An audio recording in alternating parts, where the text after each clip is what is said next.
быстро все на борт. На борт, быстро все на борт. Вот мы зашли сюда уже. Прямо в аэропорт зашли все.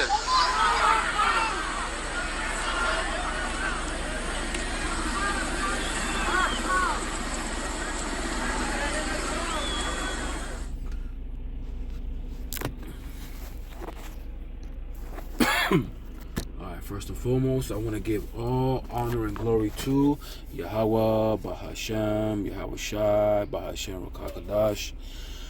Double honors to the elders and apostles of GMS who I learned from. Shalom to the hopeful elect, preaching his word in truth and sincerity. And to you ribs, to you sisters out there, learning in silence and staying in order. Right? As you saw, you know, this whole house, this whole Babylonian, you know, just the whole house of Edom, man, it's crashing down. It's a house of cards, right? You know, even Esau within himself is fighting. You see, we have the Democrats with the Republicans. You know, we have a lot of strife between those tribes. You know, we have the small hats, you know, getting it in with the right wings, right? They're exposing each other. They're pointing fingers at who's more evil, while they're fighting amongst each other.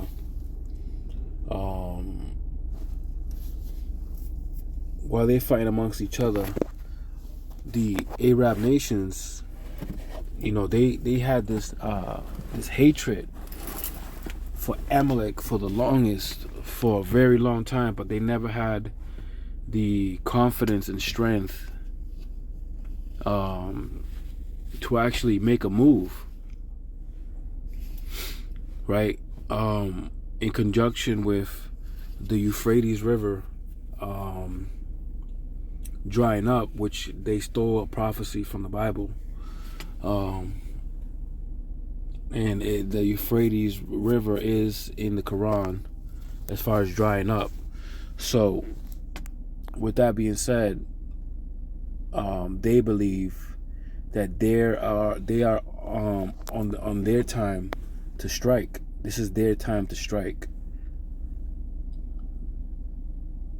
right? With China helping them, you know, China backing them. On top of that, Iran backing them, and Russia backing Iran. You know, there is no turning back. Esau, with his pride, is going to move forward for this power grab instead of, you know, bowing out and saying, you know what, let's negotiate.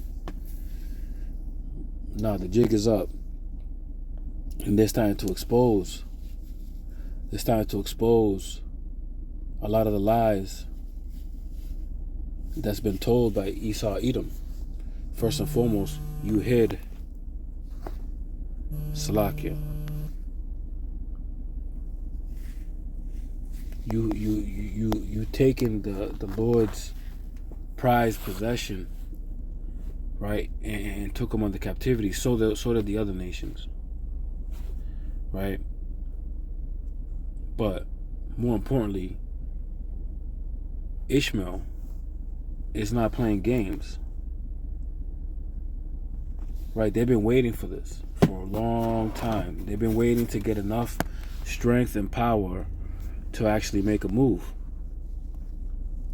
and they feel like this is it.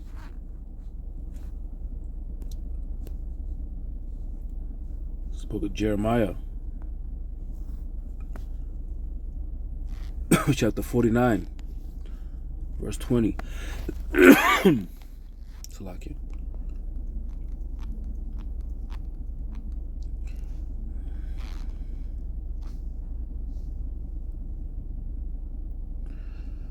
Therefore, hear the counsel of Yahweh Bahashem, Yahweh Shai, that he had taken against Edom, which is your so-called white people, so-called Amalekites, the small hatters, says, and his purposes. Right? So this is the counsel that the Lord took against Edom and his purposes. Right? And what was his purpose? His purpose was to conquer, divide, pillage, rape, murder, steal, corrupt, deceit. Right? All these things was Esau's purpose. He was designed for this thing. Right? So this is a charge against you, Esau, Edom. Right? And your purposes. Continuing. That he has purposed against the inhabitants of Teman. Surely the least of the flock shall draw them out. Right? We see that with Ishmael. Right? We saw examples of that with Ishmael. In theory, right? When Israel gets their powers, man, they're gonna draw them out of the caves, right? But we see them being attacked right now, right? We see them being drawn out. We see them being forced to move in a certain direction, right? This is all the Lord's moving, and He's orchestrating this thing, man. He's moving the pieces where they need to be. He's using Ishmael to start those pieces from moving. Right? It says, surely the least of the flock shall draw them out. Surely he shall make their habitations desolate with them. Right? These nations are gonna move on you, man. Right? I believe it's in Joel where it says, let the weak say I am strong. Right? These people were waiting for this for a long time, man. And guess what? Russia and China is serving them up in a platter, just giving it to them. Like, here, take that, and they're enjoying it. Right? You saw what happened when they found out that a small hatter's airplane landed in Russia. Man, they was looking forward to take Amalek's head off, because to them it's it's kind of like an honor. I don't know if they get some type of reward by their God, Allah, whatever it is. I don't know. What I do know is that it is a privilege for them to catch one of them, and put a badge on themselves that they put work in for their God.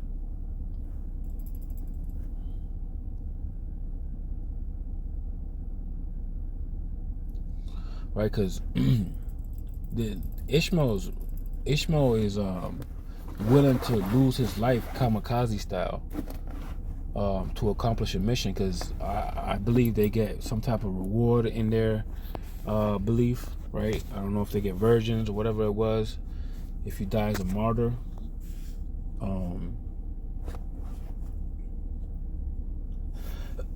They went into war with Amalek, expected not to return. Like, they was going in there believing that they was gonna die, and more than willing. A lot of them that got captured, they wish they had died. Right? This is the type of man we're dealing with. He don't care. He don't care about his life or nothing like that. Like, we had, I brought this out with the kamikazes in World War II. Japan was the first to coin that phrase. Was when they wanted to attack Pearl Harbor, and they had a handful of men that was willing to do it. But here, Ishmael, for the majority of Ishmael, they feel this way. They feel like they would lose their life to fight this. Not like the Japanese pilots. There was only a handful of them. I'm talking about a whole nation of people willing to die to see Amalek fall, man. And you see the kind of things that they do.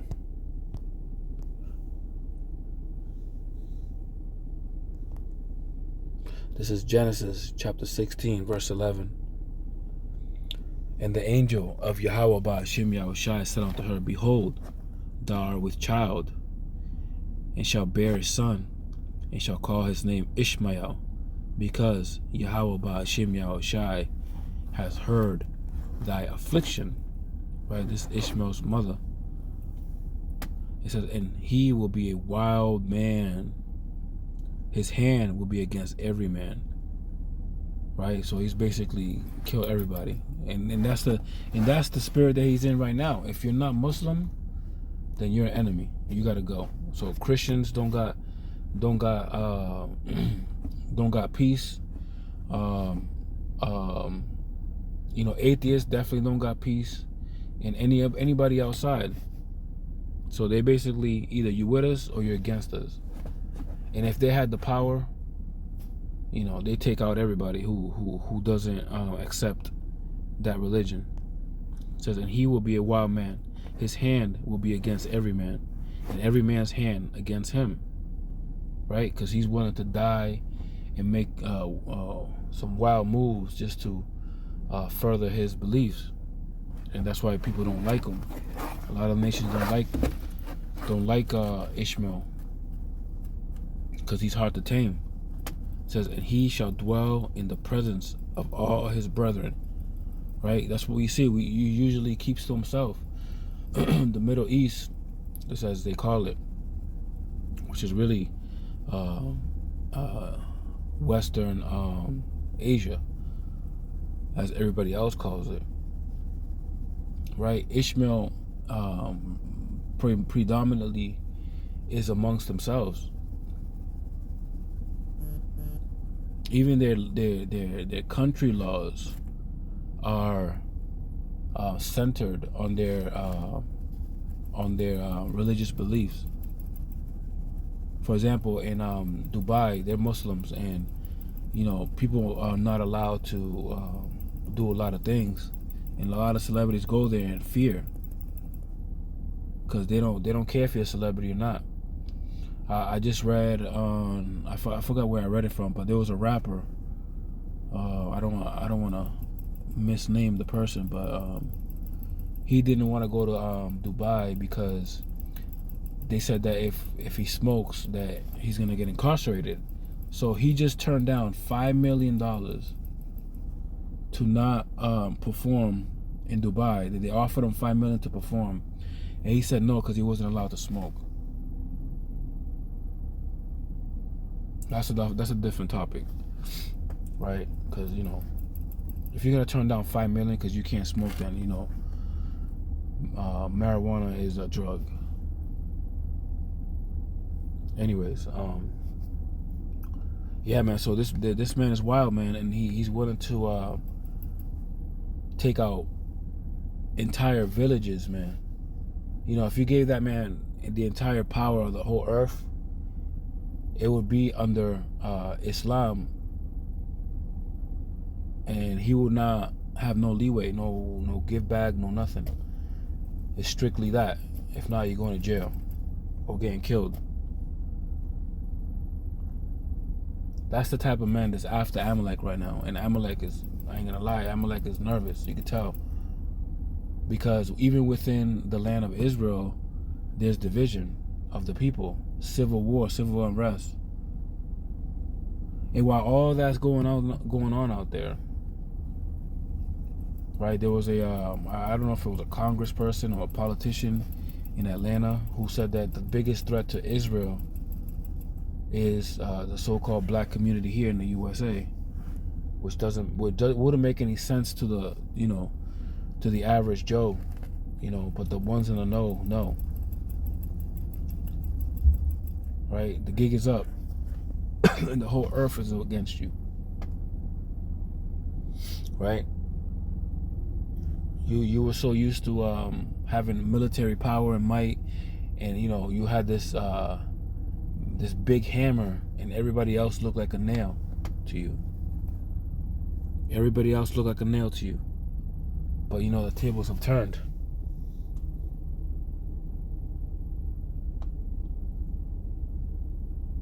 The tables have turned, man. And it's time for you to reap what you sow. This is Jeremiah chapter 50, verse 23. And it reads, how is the hammer of the whole earth cut asunder and broken? Right, this is a rhetorical question, right? How can this strong nation that can never be touched just fail, right? Because we know it was of Yahweh Ba'ashem Yahushai.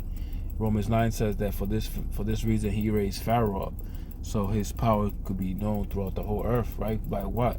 By destroying such a mighty nation, right? He needs a formidable opponent to destroy. He's not going to give you the base Esau where he should be, in the caves and, crawling on all fours. He's going to give you the Esau that's all the most,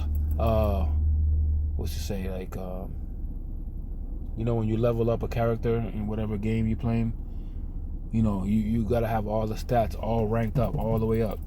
That's the type of a formidable opponent Yahweh Ba'ashem Yahushai wants, right? This hammer, he made him into a hammer, right? Back from the top. How is the hammer of the whole earth cut asunder and broken? How is Babylon become a desolation among the nations, right? This once great country is brought to a really low estate. Call Allah Yahweh Ba'ashem Yahushai for that. Just watching news and watching these things take place, man, it's better than any Super Bowl. I don't really watch I don't really watch football, but everybody gathers around for Super Bowl, but everybody in the truth and everybody in the know are at the edge of their seats, man, waiting patiently and impatiently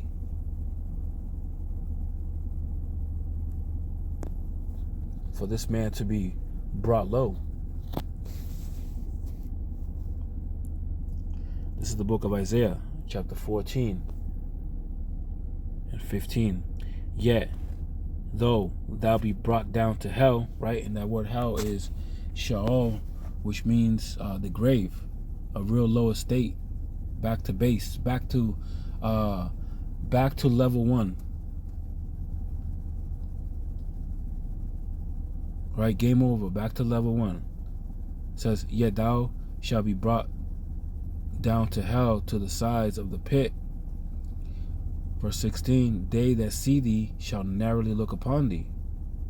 Right, they're not going to look at you in a high statue anymore. They're going to be confused, like, wait a minute. Right, continuing on.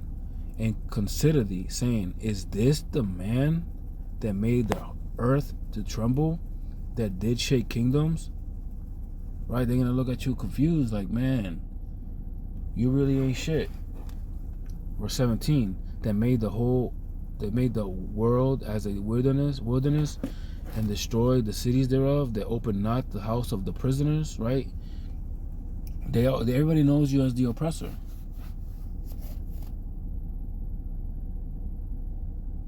Everybody knows you as the person that unrighteously rule over the people.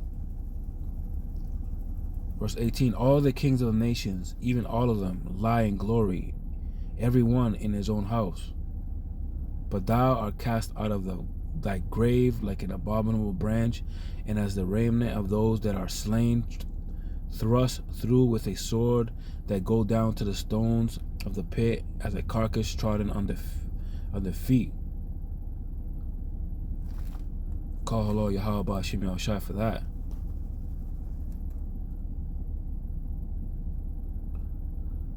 Jumping up to verse 4, that thou shalt take up this proverb against the king of Babylon, and say, how has the oppressor ceased, the golden city ceased? Verse 5, Yahweh Ba'ashem Yahushai has broken the staff of the wicked and the scepter of rulers. He who smote the people with wrath and continual stroke, he that rules the nations in anger and persecuteth, and none hindereth. Right? It's time for you to go into your own captivity. It's time to taste your own medicine. Call Allah Yahweh Hashem Yahweh Shai for that, man. With that, I'm going to say Shalom.